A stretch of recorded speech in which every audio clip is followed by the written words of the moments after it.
ओम श्री शीतलाय नमः। जय माता शीतला। प्रिय श्रोताओं, आप सभी को शीतला अष्टमी की हार्दिक शुभकामनाएं। आप सभी पर माता रानी की कृपा सदा सर्वदा बनी रहे। आज चैत मास की कृष्ण पक्ष की अष्टमी तिथि है और आज का दिन माता शीतला को समर्पित है। तो आइए पूरी श्रद्धा और भक्ति के साथ माता शीतला को नमन करते हुए सुनते हैं शीतला अष्टमी व्रत कथा। कथा शुरू करने से पहले इस वीडियो को लाइक करके कमेंट बॉक्स में जय माता शीतला अवश्य लिखें।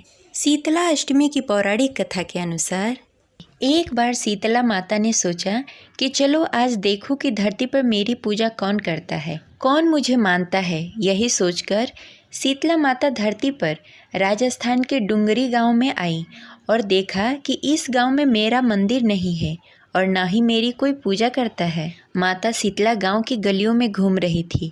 तभी एक मकान के ऊपर से किसी ने चावल का उबलता हुआ पानी नीचे फेंक दिया। वह उबलता पानी शीतला माता के ऊपर गिर गया, जिससे शीतला माता के शरीर पे फफोले छाले पड़ गए। शीतला माता के पूरे शरीर में जलन होने लगी। शीतला माता गांव में इधर उधर भाग भाग के चिल्लाने लगी, अरे मैं जल गई, मेरा शरीर तप रहा है, जल रहा है, कोई मेरी सहायता करो।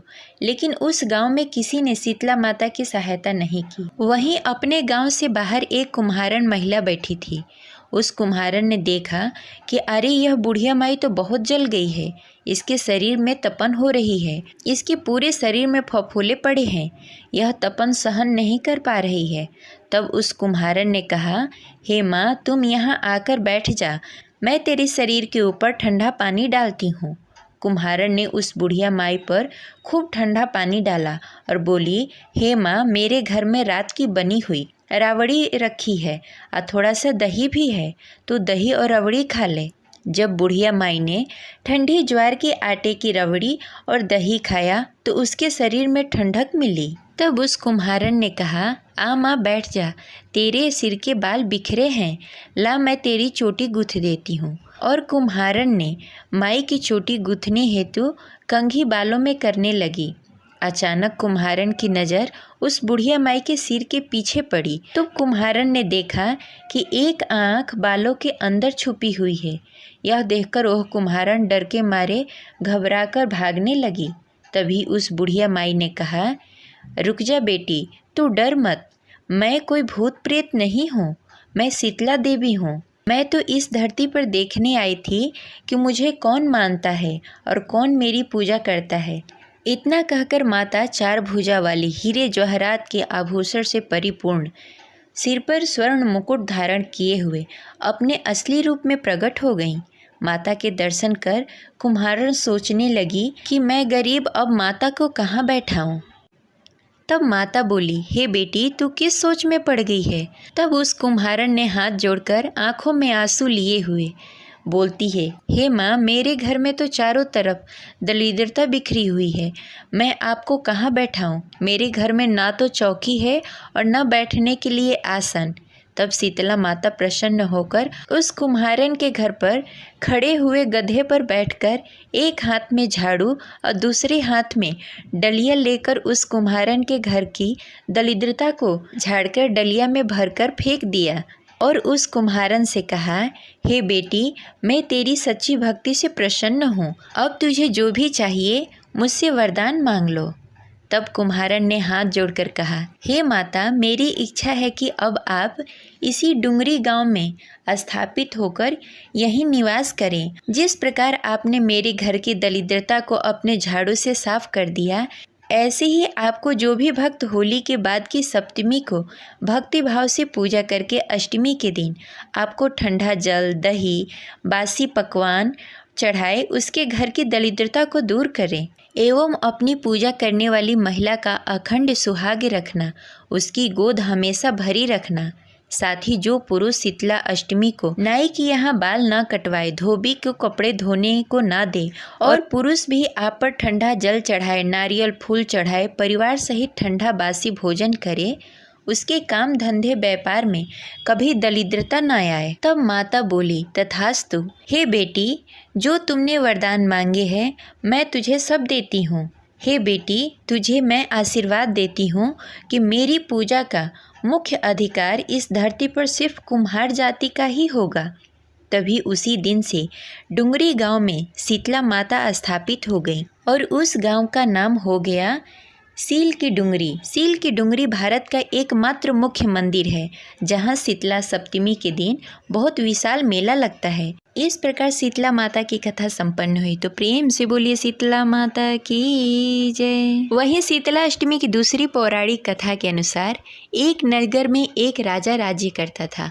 राजा का एक ही बेटा था, उसे चेचक यानी शीतला निकली हुई थी। उसी के राज्य में एक काछी पुत्र को भी शीतला निकली हुई थी।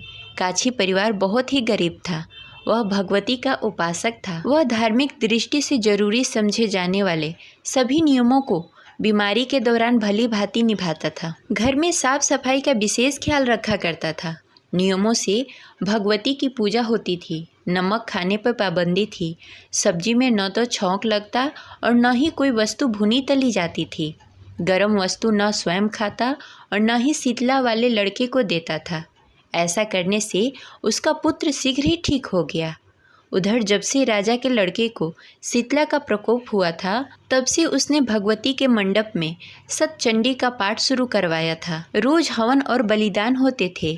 राजपुरोहित भी सदा भगवती के पूजन में निमग्न रहते। राजमहल में रोज कड़ाही चढ़ती, विविध प्रकार के गर्म स्वादिष्ट भोजन बनते। सब्जी के साथ कई प्रकार के मांस भी पकते थे। इसका परिणाम यह होता कि उस लजीज भोजन के गंध से राजकुमार का मन मचल उठता।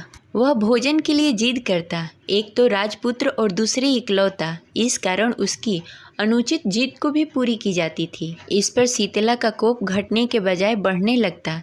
शीतला के साथ साथ उसे बड़े बड़े फफोले भी निकलने लगे, जिसमें खुजली और जलन अधिक होती थी। शीतला की शांति के लिए राजा जितने भी उपाय करता, शीतला का प्रकोप उतना ही बढ़ता जाता, क्योंकि अज्ञानतावश राजा के यहाँ सभी कार्य उल्टे हो रहे थे। इससे राजा और अधिक परेशान हो उठा।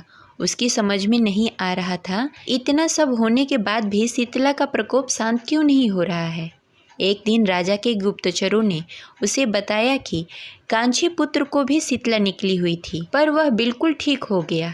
यह जानकर राजा सोच में पड़ गया कि मैं शीतला की इतनी सेवा करता हूँ, पूजा और अनुष्ठान में कोई कमी नहीं छोड़ी, पर मेरा पुत्र ठीक नहीं हुआ और कांची पुत्र बिना सेवा पूजा के कैसे ठीक हो गया। इसी सोच में उसे नींद आ गई। श्वेत वस्त्र धारण किए भगवती ने उसे स्वप्न में दर्शन देकर कहा, हे राजन, मैं तुम्हारी सेवा अर्चना से प्रसन्न हूँ, इसलिए आज भी तुम्हारा पुत्र जीवित है।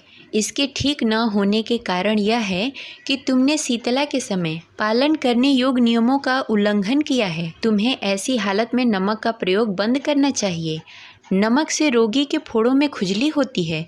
घर की सब्जियों में छौंक नहीं डालना चाहिए। रोगी का मन उन वस्तुओं को खाने के लिए ललचता है। रोगी का किसी के पास आना जाना मना होता है, क्योंकि यह रोग औरों को भी हो सकता है। अतः इस नियमों का पालन कर। ऐसा करने से तेरा पुत्र अवश्य ठीक होगा। विधि समझाकर देवी अंतर ध्यान हो गई। प्रातः से ही राजा ने देवी के आज्ञा अनुसार सभी कार्यों की व्यवस्था कर दी। इससे राजकुमार की सेहत पर अनुकूल प्रभाव पड़ा और वह शीघ्र ही ठीक हो गया। इस प्रकार शीतला माता की कथा संपन्न हुई। तो प्रेम से बोलिए जय माता शीतला, जय माता दी। मिलते हैं अगले वीडियो में। तब तक के लिए इस वीडियो को लाइक करके कमेंट बॉक्स में जय माता शीतला अवश्य लिखें। जय माता दी, जय माता शीतला।